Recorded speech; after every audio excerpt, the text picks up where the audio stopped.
Hello, everybody. Welcome to Popcorn Planet. I am Andy Signor, and thanks so much for watching. I want to thank all of you who watched my first video about Joe Rogan. If you haven't watched that one yet, you can. I'll put it up here in the little corner. You can click it first and then come back. But I talked a lot about this Joe Rogan deal to Spotify and my thoughts on it. But there was one thing I didn't mention, and I feel remiss that I didn't, that I wanted to make another video following up and expressing what I think is clearly, as others have now pointed out, a big reason in Joe leaving. Now, again, Joe hasn't said this. We're speculating, but he's talked about it in his previous podcasts. He's mentioned it. There's clips you can find, but it's YouTube censorship. The fact that YouTube was likely making it harder for him to talk about the things he wanted to talk about must have been a reason for making this deal finally happen. Because you could argue, well, Joe's doing great. He is. He's doing great. Even if they're censoring some of his videos, there's still a lot of opportunities for him to do well enough to be very, very profitable, have a platform we can do. But the one thing he can't really do is say whatever he wants. Alex Jones, for example, a guest he has on, where when Alex comes on, those numbers go through the roof because YouTube banned Alex Jones off of YouTube based off of his podcasts. And so Joe has sort of become closer to Alex and let him have sort of his voice back when he comes on and let him share his side. And when you do listen, I don't always agree with everything Alex says, but you do sort of see that there might be more to the story of why he was pushed out and why people sort of share certain narratives about him. Some of the things I always thought were horrific about him, he's sort of expressed weren't accurate. So you go through and you sort of, give people a shot, whether you feel them or not. He actually came out of the woodwork and said something that I thought, you know what? As crazy as some people label Alex Jones, this was really good analysis. And I saw it due to Josh Pescatore from the Pescatore News Network. He put this clip over on Twitter where Alex Jones and NGL were talking about this. And I want to share this. Let's watch. So he was being offered these Spotify deals 6-8 months ago. He wasn't going to take it. He's making $50 million a year. What he's doing.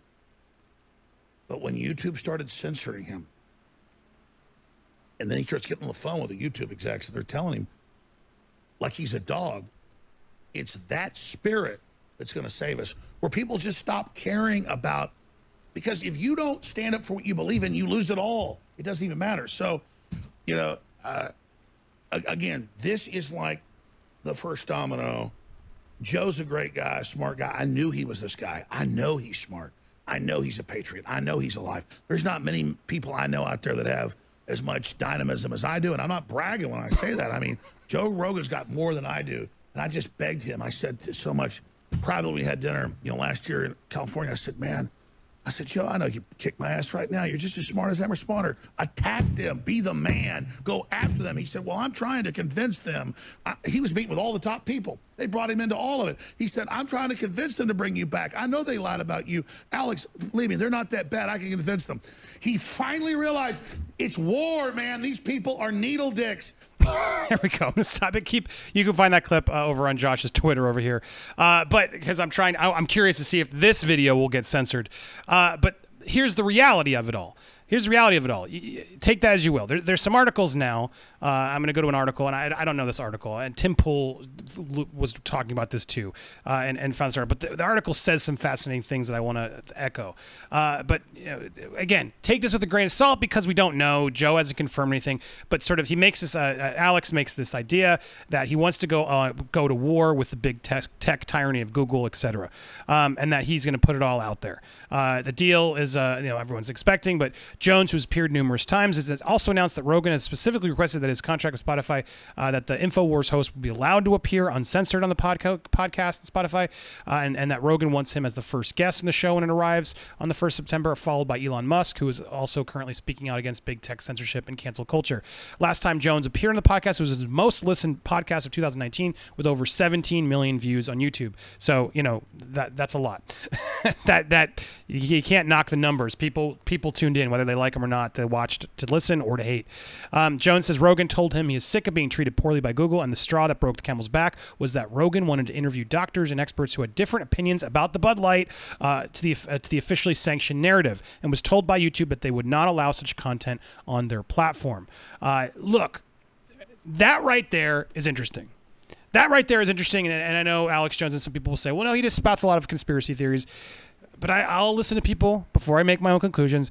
But I wanted to go down that wormhole a bit of a think about it, because YouTube is doing that. YouTube absolutely is doing that.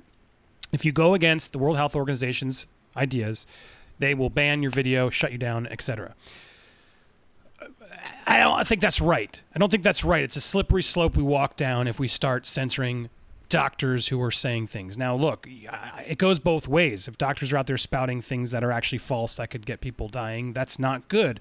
At the same time, people have tried to sue YouTube about it, and they've lost because YouTube is not a public forum. It's a private organization, and they can do what they want. But they sort of, people assume and think, well, no, this is Google. It's a private, public. We can say what we want in here. Freedom of speech.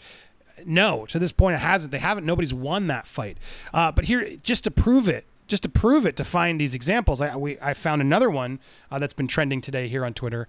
Freddie Sayers was saying, this was on Twitter, WTF, YouTube has taken down our interview with Professor Carroll Sakura, professor of medicine at University of Buckingham, a former advisor to WHO, presumably for sounding too optimistic about the Bud Light. This is getting sinister. And then they reposted the video here on Twitter, banned from YouTube, and then Team YouTube quickly chimed in, which did he even? Yeah, he linked YouTube, and then YouTube paid attention because this started getting a lot of traction. Notice, when you get a lot of traction on your views, 7,000 hits today, or was this yesterday? Yesterday. YouTube quickly then chimes in. This might have happened because a few people are available to because a few people are available to review videos while we work to ensure the health and safety of our teams. YouTube. So many people are out of work right now. So many human beings are at home just trying to make paychecks. You can't remotely train people and vet people to try to get your review process working right now.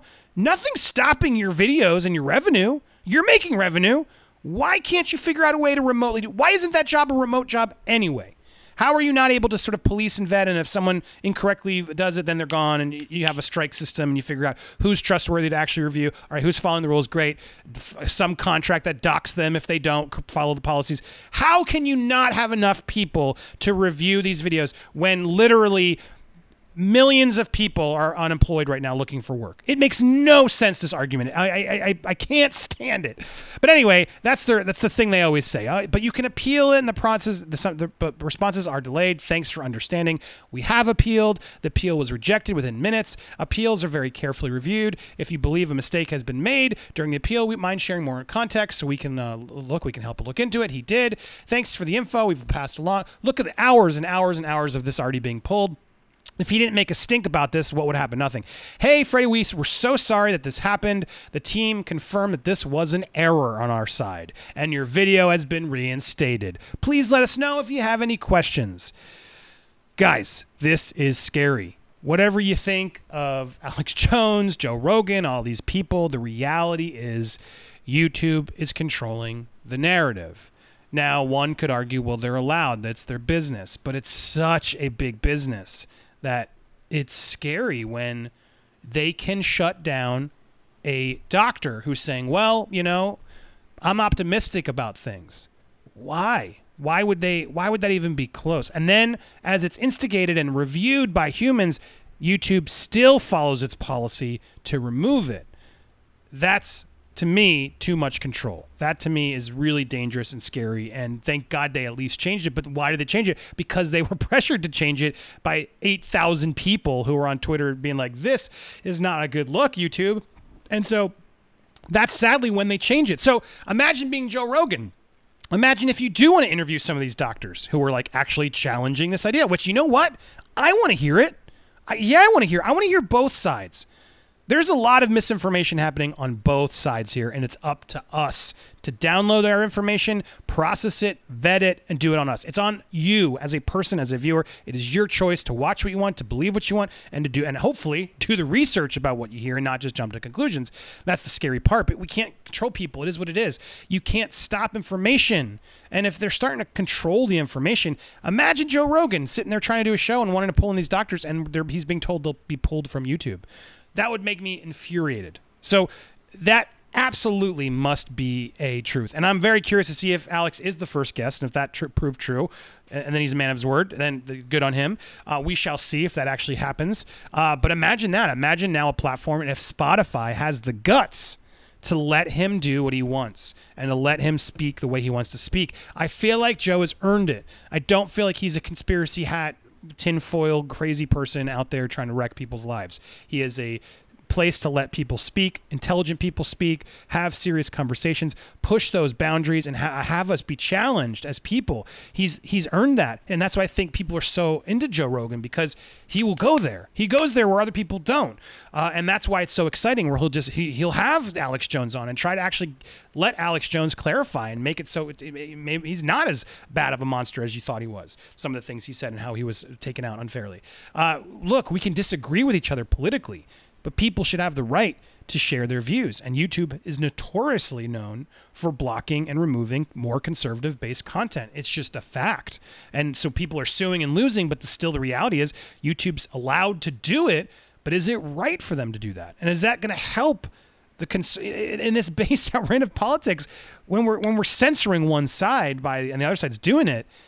You're just as guilty as them. That's so silly. That's why I'm now more centered. I call it the purple pill. That's what we try to do here. And not just we don't talk politics, but we talk movies and business moves like this, like Joe Rogan's doing. So if you like what you see here, please come back, and even better, hit the subscribe button, which you can do over the channel Popcorn Planet. We got lots. I don't like the BS anymore. That's what this channel's about. We're here to talk about it, talk about anything in Hollywood, anything that's going on. So if you like this sort of stuff, please support the channel. You can join, you can subscribe. I appreciate it. Thanks so much for watching this one. Tell me what you think. I'm sorry I didn't include that in the previous one. I did it quickly, and I had a lot of thoughts in that one, but I'm glad I was able to do this as a separate piece, because this is a real issue we got to be careful of. We got to protect it. There isn't an alternative to YouTube. YouTube is Google. Google is the biggest search engine there is, and YouTube is part of Google. And so as a content creator and an expert social media I've done my whole life, you got to be on YouTube. You got to use YouTube to promote your other outlets. And until there's an outlet big enough that can actually compete with YouTube, which there currently isn't, we're stuck here, and we got to stand up, but we got to be vocal about it. If Spotify is really going to be that place of a freedom of speech, man, and they do video, sign me up, man. Spotify, please call me up. I'll upload my shows there. I'm dying for a place where we can get monetized. YouTube takes a lot of this cut, don't remind you. They take a lot of the, if we even get ads, if you saw ads in this video. In fact, you might see another one right now. Let's put an ad right now. Support this ad and watch this ad. Maybe even click it for me. Did they show an ad? Did they even show an ad? Let me know in the comments down below. But that's what this is about. You got to support the creators. You got to support your channel. You got to have ads in there to sort of make this work.